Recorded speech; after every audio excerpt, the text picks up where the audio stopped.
Hello student, welcome back to my channel the galaxy of accountancy. आज की इस video में चैप्टर अपना इशू ऑफ डिवेंचर करने वाले हैं। इशू ऑफ डिवेंचर में हमने पिछली भी बहुत सारी वीडियो बना चुके हैं। I think part 1, part 2, part 3 and part 4। आज हमारा जो होगा वो पार्ट 5 होगा। पार्ट 5 में हम सीखने वाले हैं issue of debenture consideration other than cash, मतलब कैश के बिना डिवेंचर को इशू करना। अब कहते हैं कैश के बिना हम डिवेंचर को इशू क्यों करेंगे, किसके लिए करेंगे, ठीक है, और कहते हैं कब करेंगे, ये सब यहाँ पे जानेंगे। सबसे पहले देखते हैं हम यहाँ पे कि ये जो डिवेंचर है बिना कैश के किसके लिए इशू करेंगे। तो यहाँ पे हम 3 जनों के लिए इशू करते हैं। पहला है हमारा वेंडर, दूसरा होता है हमारा प्रोमोटर और तीसरा होता है हमारा अंडर राइटर। ये 3 जनों के लिए बिना कैश के डिवेंचर इशू किए जाते हैं, मतलब इनसे कोई भी कैश चार्ज नहीं किया जाता है, इन्हें डायरेक्टली डिवेंचर दे दिए जाते हैं। और डिवेंचर भी कहते हैं वैल्यूज के होते हैं, 100 रुपीज के होते हैं, बहुत सारे होते हैं, लेकिन इनको ये डिवेंचर्स बिना कैश के क्यों दिए जाते हैं हम इसको यहाँ पे समझेंगे। इनको ये डिवेंचर या तो इनके वर्क के मिलते हैं या फिर इनकी एसेट्स की वजह से मिलते हैं। तो इसको यहां पे हम सबसे पहले डीपली समझेंगे। सबसे पहले हम समझेंगे यहां पे वेंडर के लिए। वेंडर के लिए क्या समझेंगे? वेंडर हमारा वो व्यक्ति होता है जिससे कंपनी ने क्या करी हो, एसेट्स को परचेज किया हो। अब अगर कंपनी ने एसेट्स परचेज करी है, कंपनी ने क्या करी है, एसेट्स परचेज करी है, तो कंपनी को इस पर्सन को पैसे देने चाहिए, लेकिन कंपनी इसे पैसे नहीं देती। पैसे देने की जगह इसे क्या दे देती है, अपनी कंपनी के डिवेंचर्स दे देती है। जब कंपनी भुगतान में किसी को डिवेंचर्स देती है उसे बोलते हैं, उस पर्सन को हम बोलते हैं वेंडर। और उसी का केस हमारा क्या बनता है, issue of debenture consideration other than cash. ये तो था हमारा वेंडर। अब दूसरा है हमारा प्रोमोटर। प्रोमोटर और राइटर को हम एक साथ समझते हैं। ये प्रोमोटर और राइटर वो व्यक्ति होते हैं जो कंपनी के शेयर्स वगैरह बनाते हैं। तो अगर ये जब शेयर्स बनाते हैं तो इनको इसके लिए क्या मिलना चाहिए, पैसे मिलने चाहिए, लेकिन यहां पे शेयर्स बनाने के लिए पैसे की जगह क्या दे दिए जाते हैं, डिवेंचर। यहां पे भी कहते हैं इन्होंने जो वर्क किया है, इन्होंने जो सर्विस दी है, इस सर्विस का कैश की जगह क्या मिलता है, डिवेंचर। सर्विस का कैश की जगह क्या मिलता है, डिवेंचर। ये भी इसी केस के अंदर आते हैं, issue of debenture consideration other than cash. सबसे पहले हमने वेंडर देखा। वेंडर क्या, जिससे हमने असेट परचेज करी हो और उसे बदले में क्या दिए हो, डिवेंचर दिए हो। प्रोमोटर और राइटर आ जाते हैं। ये अंडर राइटर्स कौन से होते हैं, जिनसे हमने शेयर डिवेंचर बनवाए हैं और इनको इनकी सर्विस के कहते हैं अर्निंग देने की जगह हमने क्या दे दिया, इन्हें डिवेंचर पकड़ा दिए। इसके बाद हम समझते हैं पूरा हमारा जो केस है issue of debenture consideration other than cash में। इसमें हम जनरल एंट्री देखेंगे।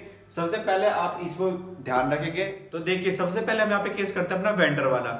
वेंडर वाले केस में सबसे पहले हम क्या करेंगे, कोई परचेज करेंगे।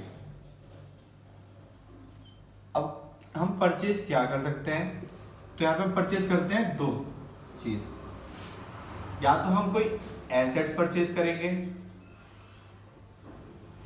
या फिर हम खरीदेंगे पूरा बिजनेस। यहाँ पे देखिए हम क्या परचेस कर सकते हैं, या तो हम कोई एक इंडिविजुअल असेट्स परचेस करेंगे या फिर हम पूरा बिजनेस खरीद सकते हैं। तो सबसे पहले आपके यहाँ पे परचेज की एंट्री पास होगी। परचेज की एंट्री पास किस तरह से करेंगे, एंट्री आपकी रहेगी assets account debit to vendor account. Narration रहेगी इसकी being assets purchase from vendor, vendor से हमने क्या खरीदी यहाँ पे, असेट्स खरीदी है। अगर आपको असेट्स का नाम दिया जाए तो यहाँ पे आप असेट्स का नाम लिखेंगे, जैसे मशीनरी हो गई, बिल्डिंग हो गई, फर्नीचर हो गया, प्लांट हो गया, वैन, कार, कंप्यूटर। अगर आप कुछ भी ऐसे असेट्स खरीदते हैं तो वहाँ पे उसका नाम मेंशन करेंगे, और वेंडर का नाम अगर गिवन हो, पी लिमिटेड, एक्स लिमिटेड वगैरह, तो वो भी आप यहाँ पे पुट वेंडर के नाम की जगह पुट करेंगे। यहाँ पे वेंडर फिर नहीं लिखेंगे। अगर नाम नहीं दिया गया तो आप वेंडर ही लिखकर लीव कर देंगे। ये हमारी एंट्री होगी असेट्स परचेज करने की। इसके बाद जब हम पूरा बिजनेस परचेज करते हैं, तो बिजनेस परचेज करते हैं हमारी एंट्री क्या होगी, assets account debit to liabilities account to vendor. यहां पे देखिए हमने एंट्री कर ली है अपनी बिजनेस परचेज करने की। बिजनेस में आप सारी होल असेट्स खरीदेंगे, असेट्स अकाउंट डेबिट। यहां पे मैं इसको सन्ड्री लिख देता हूं, सन्ड्री असेट्स अकाउंट डेबिट। जितनी भी असेट्स आएगी उन सबको आप क्या कर देंगे, लाइन से डेबिट करते चले जाएंगे। फिर लायबिलिटी, जितनी भी लायबिलिटी आप साथ में लोगे उनको भी क्या करते चलेंगे, क्रेडिट करते चलेंगे। और वेंडर को जितनी मनी आपको पेड करनी है वो आप वेंडर के सामने इस तरह से लिख देंगे। लेकिन कई बार ऐसा होता है कि असेट्स की वैल्यू ज्यादा होती है लायबिलिटी प्लस वेंडर से, और कई बार ऐसा होता है कि लायबिलिटी प्लस वेंडर की वैल्यू ज्यादा होती है किससे, असेट से। तो जब भी आप ऐसी कंडीशन में, आपकी जनरल एंट्री क्या होगा, अमाउंट फॉल होने लग जाएगा। तो इस चीज से बचने के लिए यहाँ पे अगर नीचे बैलेंस कम आ रहा है तो वहां पे लिखा जाएगा कैपिटल रिजर्व अकाउंट। अगर यहाँ पे नीचे बैलेंस कम है तो आप नीचे क्या लिखेंगे, capital reserve account. For example मान लीजिए सन्ड्री एसेट्स आपकी आ रही है 10,000 रुपीज, लायबिलिटी है 3,000 रुपीज, और वेंडर को देना है सिर्फ 6,000 रुपीज। तो यहाँ पे आप देख रहे हैं ये 10,000 की हमने एसेट्स खरीदी, लायबिलिटी कितने की थी, 3,000 की, और जो वेंडर है, वेंडर को कितने पे करते हैं, सिर्फ 6,000 रुपए। यहाँ पे आप अमाउंट में कंफ्यूजन देख रहे होंगे कि 10,000 है और यहाँ पे टोटल कितना हो रहा है, सिर्फ और सिर्फ 9,000। तो यहाँ पे जो 1,000 से अकाउंट खुल जाएगा वो कौन सा हो जाएगा, आपका कैपिटल रिजर्व। लेकिन इसमें ये भी आप चीज ध्यान रखेंगे कि कंडीशन इस तरह की भी आ सकती है कि बैलेंस नीचे कहते हैं नीचे का सही हो और ऊपर का कम हो। तो जब भी ऊपर ऐसे बैलेंस कम पड़ेगा तो आप वहां पे लिखेंगे goodwill account debit. That's mean अगर जर्नल एंट्री में डेबिट साइड अमाउंट कम पड़ रहा है तो आप क्या खोलेंगे, गुडविल का अकाउंट, और क्रेडिट साइड अमाउंट कम पड़ रहा है तो यहाँ पे कौन सा खोलेंगे आप, कैपिटल रिजर्व का अकाउंट। और इसकी नरेशन बहुत इजी रहेगी, being business purchased from vendor. यहां पे आप देख सकते हैं, यहां पे हमने परचेज की पूरी एंट्री कर ली है, यहाँ पे असेट्स परचेज करने की, और यहाँ पर पूरा का पूरा बिजनेस परचेज करने की। आप इस एंट्री को नोट कर लेंगे। सो स्टूडेंट्स यहाँ पे देखेंगे, यहाँ पे हमने परचेज की एंट्री तो कंप्लीट कर ली है। अब ये जो वेंडर है, इस वेंडर को क्या देना पड़ेगा, डिवेंचर देने पड़ेंगे। तो डिवेंचर देने कितने हो, उसके लिए नंबर ऑफ डिवेंचर आपको फाइंड करने पड़ेंगे, नंबर ऑफ डिवेंचर। अब आप ये नंबर ऑफ डिवेंचर किस तरह से पता लगा सकते हैं, इसके लिए यहां पे क्या है, फॉर्मूला है, ऊपर लिखेंगे परचेज कंसीडरेशन। परचेज कंसीडरेशन, ये परचेज कंसीडरेशन क्या होता है, परचेज कंसीडरेशन वही अमाउंट होता है जो हमें वेंडर को पे करना है। यहाँ पे आप जो ये देख रहे हैं वेंडर अकाउंट के सामने जो अमाउंट होगा वो यहाँ पे क्या होगा, परचेज कंसीडरेशन होगा। इसको डिवाइड करेंगे आप डिवेंचर की फेस वैल्यू से। क्या करेंगे, डिवेंचर की फेस वैल्यू से इसे डिवाइड कर देंगे। लेकिन अगर ये तो तब है जब डिवेंचर क्या हो, एट पार पे इशू हो रहा हो। लेकिन जब डिवेंचर एट प्रीमियम पे इशू होगा तो इसका फॉर्मूला थोड़ा चेंज हो जाएगा। परचेज कंसिडरेशन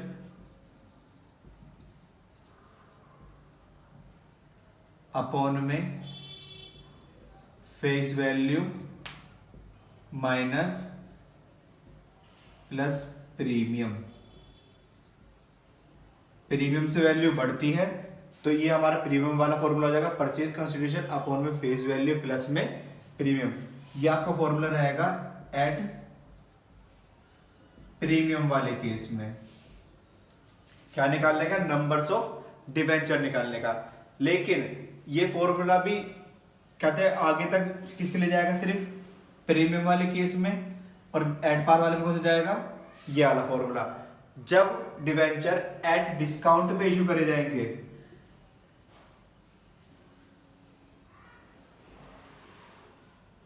तब आपका फॉर्मूला बनेगा परचेज कंसिडरेशन अपॉन में फेस वैल्यू किसकी? डिवेंचर की, और माइनस डिस्काउंट, जितना डिस्काउंट हम प्रोवाइड कर रहे हैं। यहाँ पे नंबर्स और डिवेंचर निकालने के तीनों फॉर्मूला आपको बता दिए गए हैं।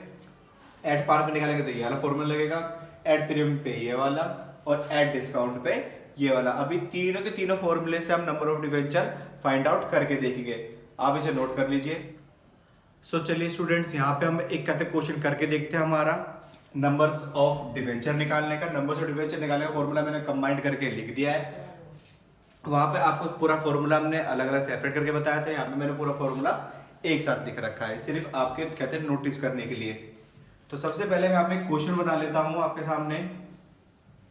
हमने सपोज किया कि हमें वेंडर को जो पैसे देने थे वो पे करने थे 9,90,000 रुपए। हमें वेंडर को कितने पैसे देने थे? 9,90,000 रुपए। हमने उसे डिवेंचर इशू करे 3 केस में, या तो एट पार में, एट प्रीमियम और एट डिस्काउंट। किस प्रकार से? एट पार में 100 रुपए का डिवेंचर इशू किया, एट प्रीमियम पे 100 रुपए का डिवेंचर इशू किया लेकिन प्लस में 10 रुपए उस पर प्रीमियम लगाया, और डिस्काउंट पे 100 रुपए का डिवेंचर इशू किया लेकिन उस पर क्या लगाया हमने? 10 रुपए का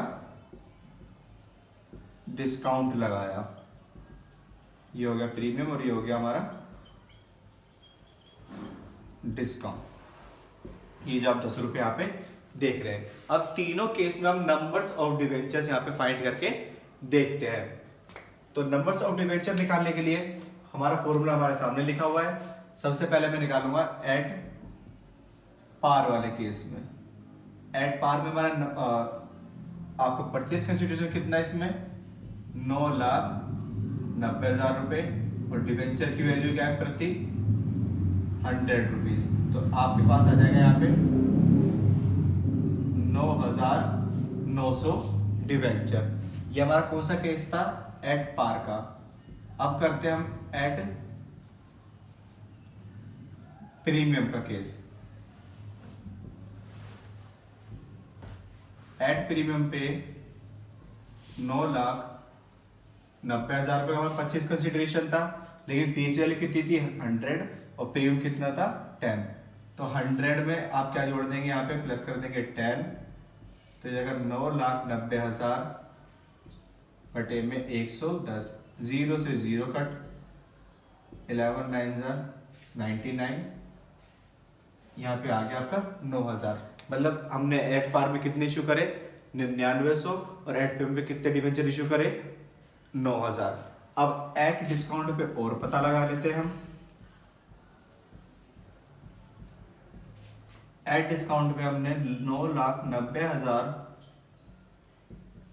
100 माइनस 10, इसका मतलब 9,90,000 अपॉन में 90, 0 से 0 गया, 9 एकम 9, 9 एकम 9, टोटल कितने इशू करे हमने? 11,000 डिवेंचर इशू किए। ये हमारे यहाँ पे तीनों केस पे नंबर्स ऑफ डिवेंचर निकालना मैंने आपको बता दिया है। इसी तरह से नंबर्स ऑफ डिवेंचर निकलेगा। आपको परचेज कंसिडरेशन बता दिया था कि वेंडर को इतने पैसे देने थे, एट पार में 100 का, एट प्रीमियम पे 100 प्लस 10 और एट डिस्काउंट पे 100 माइनस 10। ये पूरा क्वेश्चन था हमारा नंबर्स ऑफ डिवेंचर का। अभी तक हमने क्या देखा? इसमें असेट्स को परचेज किया और नंबर्स ऑफ डिवेंचर फाइंड किया। अब हम यहाँ पे सीखेंगे हम एट पार, एट प्रीमियम और एट डिस्काउंट पे वेंडर को डिवेंचर इशू करना। तो हमें वेंडर को डिवेंचर इशू करना का कंसेप्ट पूरा देखते हैं। तो देखिए चलिए यहाँ पे हम डिवेंचर इशू करते हैं।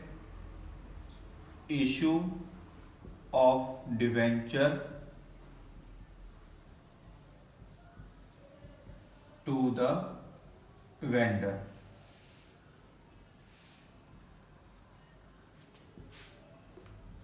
वेंडर को डिवेंचर हम 3 केस में करते हैं। सबसे पहला केस जो होगा आपका एट पार, दूसरा केस होगा आपका एट प्रीमियम और तीसरा केस आपका रहेगा इसमें एट डिस्काउंट। यहाँ पे 3 केस है वेंडर को डिवेंचर इशू करने के लिए। यहाँ पे इनकी हम जनरल एंट्री सीखेंगे। सबसे पहले हम बात करते हैं एट पार में इशू करने की। एट पार में इशू करने की आपकी एंट्री होगी वेंडर डेबिट 2% डिवेंचर्स अकाउंट। यहाँ पे आपको परसेंटेज गिवन रहेगी, कितने परसेंट डिवेंचर इशू किए गए हैं। इसके बाद यहाँ पे नरेशन लिखेंगे being debentures issue to vendor. ये हमारी एट पार वाली एंट्री है। अब हम करेंगे एट प्रीमियम की।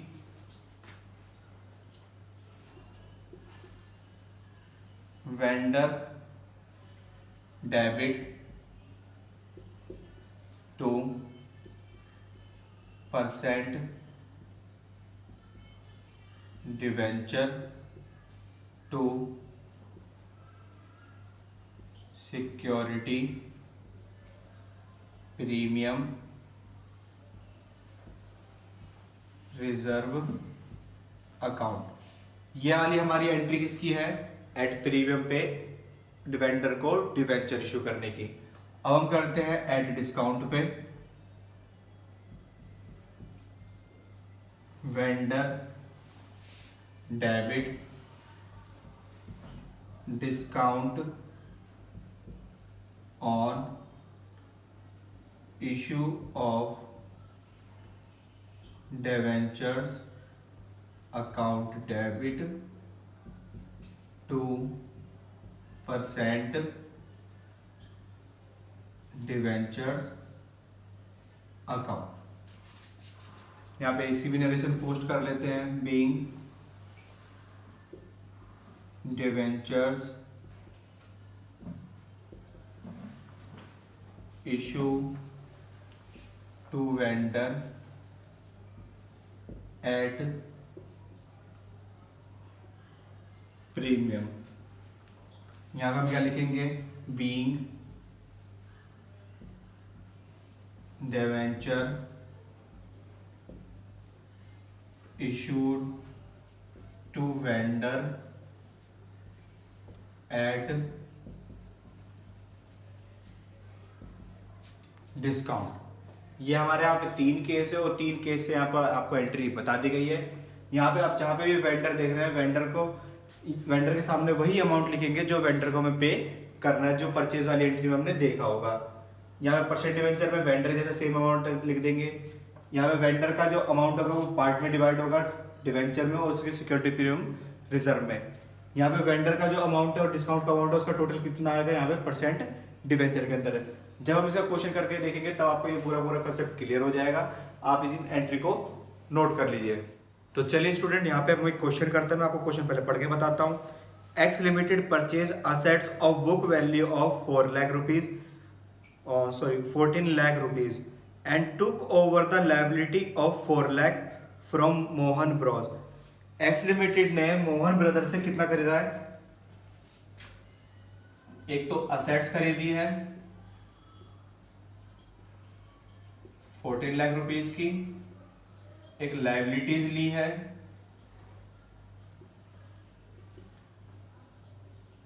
4 लाख रुपीस की। आगे इसमें बता रखा है it was agreed that the purchase consideration settled at 9 lakh rupees. जो वेंडर को पैसे देने हैं यहाँ पे परचेज कंसिडरेशन जो हमें पता लगा है, परचेज कंसिडरेशन वो यहाँ पे गिवन है 9 lakh rupees. Be paid by issued debenture of 100 rupees each. इसको किस तरह से पेड किया जाएगा? डिवेंचर इशू करे जाएंगे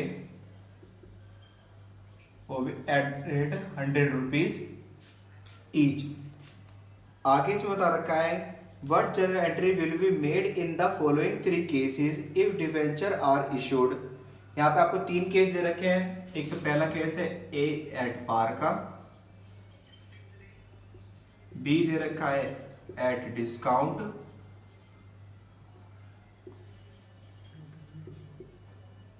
डिस्काउंट इन्होंने गिवन दे रखा है यहाँ पे 10% का, और सी केस दे रखा है एट प्रीमियम 50%। यहाँ पे इतने सारी कंडीशंस यहाँ पे गिवन दे रखी है कि आपको क्या कहते हैं वेंडर को अमाउंट पेड करना है डिवेंचर से, जिसमें डिवेंचर की वैल्यू कितनी है 100 रुपीज, या तो एट पार पे, एट डिस्काउंट पे और एट प्रीमियम पे, और इनकी परसेंटेज भी आपको गिवन दे रखी है। तो यहाँ पे हम इस क्वेश्चन को पास करते हैं। सबसे पहले यहाँ पे हम क्या करेंगे, इसकी जर्नल एंट्री पुट करेंगे। सबसे पहले जर्नल एंट्री किसकी होगी? यहाँ पे ये असेट्स और लायबिलिटी को खरीदने की। एसेट्स अकाउंट डेबिट टू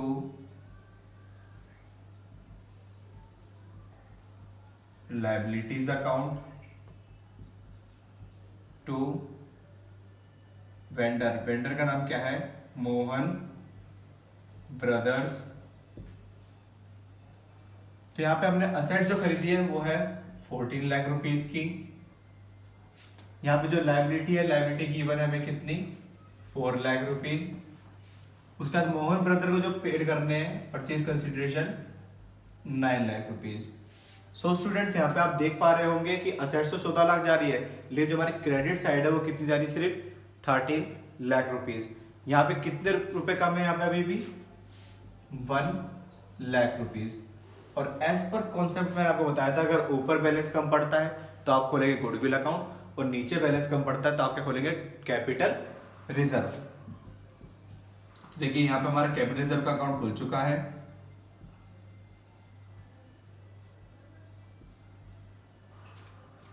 सबसे पहले हमारे यहाँ पे ये एंट्री हो चुकी है किस चीज की? बिजनेस परचेज करने की। Being business purchased from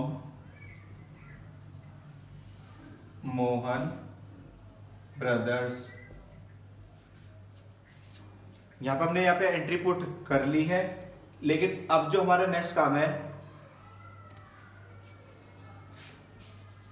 at par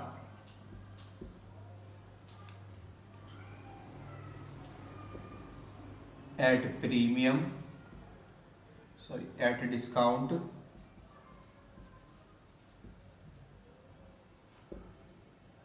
और at premium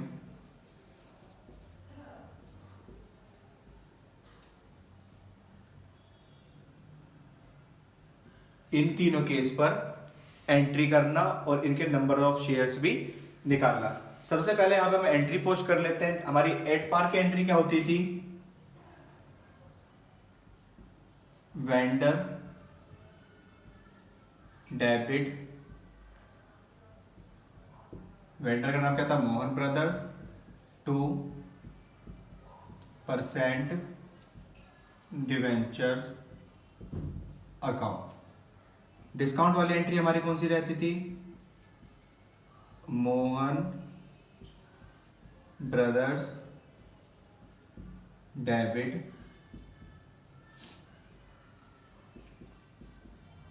discount on issue of debenture account debit two percent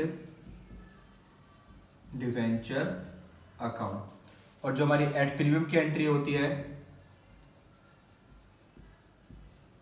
Mohan brothers debit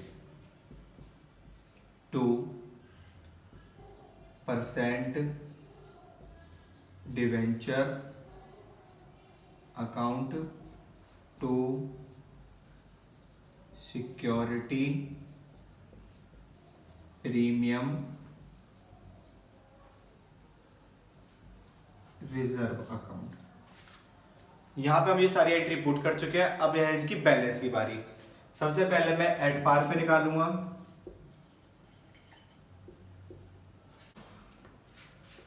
हमारा यहाँ पे परचेज कंसीडरेशन कितना गिवन है? 9 लाख रुपीज। और एट पार में हमारा डिवेंचर कितने का होगा? 100 रुपीज का। 100 से ये 100 गया, हमारे पास बचेगा यहाँ पे 9000। इसका मतलब हमने एट पार में कितने डिवेंचर इश्यू करे होंगे? 9000 डिवेंचर 100 रुपीज ईच, जिसमें हमारा अमाउंट आ जाएगा 9 लाख रुपीज। 9 लाख रुपीज। इसके बाद हमारा दूसरा केस है एट डिस्काउंट में। एट डिस्काउंट में बता रखा था परचेज कंसिडरेशन है हमारा 9 लाख रुपए। 100 रुपए का डिवेंचर था, जिसमें 10 रुपए क्या था हमारा? 10% डिस्काउंट। 9 लाख बटे में 90, 0 से 0, 9 एकम 9, 1 2 3 4। यहां पर मेरे पास कितने आ गए? 10,000। हमने 10,000 डिवेंचर इशू करे 100 रुपए ईच के, जिसके बने 10 लाख रुपए। लेकिन 10,000 पे 10 रुपए ईच का हमने क्या दिया? डिस्काउंट दिया, जो बने 1 लाख रुपए। उसके बाद 10,000 डिवेंचर पे 90 रुपए ईच से हमने किसको पेमेंट कर दी? मोहन एंड ब्रदर्स को, जो बन गए हमारे 9 लाख रुपए। आप देख रहे होंगे चाहे केस कोई सा भी हो, मोहन एंड ब्रदर्स को हमेशा सिर्फ 9 लाख रुपए जा रहे हैं, जबकि डिवेंचर्स दिखा किस तरह से रहे कि कहते हैं 100 रुपए ईच का है, 10,000 है, 100 रुपए ईच का है, 9,000 है। अब हम प्रीमियम वाले केस में भी देख लेते हैं। प्रीमियम वाले केस में एट प्रीमियम 9 लाख रुपए का परचेज कंसिडरेशन हमारा 100 प्लस में 50% क्या था? इसमें प्रीमियम था। 9 लाख बटे में 150, 0 से 0, 15 6 90, 30। यहाँ पे नंबर्स ऑफ डिवेंचर कितने निकले हमारे? 6000। तो हम यहाँ पे 6000 को मल्टीप्लाई करेंगे 100 रुपए से, तो ये हमारे कितने निकले हैं? परसेंट डिवेंचर की अमाउंट 6 लाख रुपए। जब हम 6000 को मल्टीप्लाई करेंगे 50 रुपए से, तो यहाँ पे जो हमारा अमाउंट निकलेगा 3 लाख रुपए, इस तरह से लिख दिया जाएगा। इसका टोटल दोनों का कितना बैठना है यहाँ पे? 9 लाख रुपए, जो किसके पास पहुंचेगा? मोहन एंड ब्रदर्स के पास। इसके बाद यहाँ पे रहती है इसकी नरेशन। नरेशन मैं आपको बता चुका हूँ, सेम वही नरेशन यहाँ पे टाइप करनी है आपको। डिस्काउंट में डिस्काउंट वाली नरेशन और प्रीमियम पे प्रीमियम वाली नरेशन। तो ये आपका एक क्वेश्चन कंप्लीट हो चुका है। आई होप सो आपको ये पूरा क्वेश्चन समझ में आया होगा। अगर आपको ये क्वेश्चन समझ में आया है तो इस वीडियो को लाइक करें, शेयर करें, और अगर आप इस चैनल पर नए हैं तो इसे सब्सक्राइब करना बिल्कुल भी ना भूलें। Thank you.